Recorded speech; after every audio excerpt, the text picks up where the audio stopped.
ነገ ጁምዓ ነው 6 ቀን ማለት ነው ልክ መርዝ እንደበላች ውሻ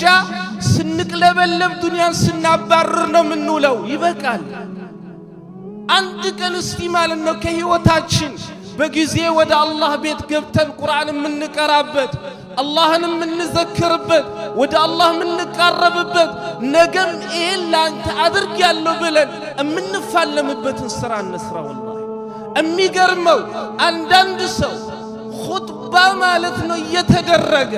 ኡበሩን ከፍቶ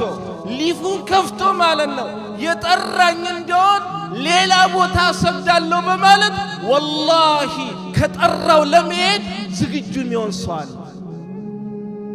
ያ ወይኒ ኸሳራችን ወላሂ ለዱንያ ይሄንን ያክል ከሰከርን ለአኺራ ማን ሊሰራልን የነገዋን ቀብር አንርሳ ሁሌም ምላችሁ ነገር አለ ሰዎች ማለት ነው ዛሬ መስጂድ ውስጥ ወደድኩ አከብራለሁ አንተ እንዲነህ የሚሉ ሰዎች ወላሂ ሩህ ከተከያኒ ካንተስ ከወጣችበት ሰዓት አንተን ወደ እውነተኛው ቤት ማለት ነው አስቀምጠው ሸኝተው ወደዚህ ወደ ህይወታቸው እስኪመጡ ነው የሚቻኮሉት ለዛች ቤት መልፋት ያለብህ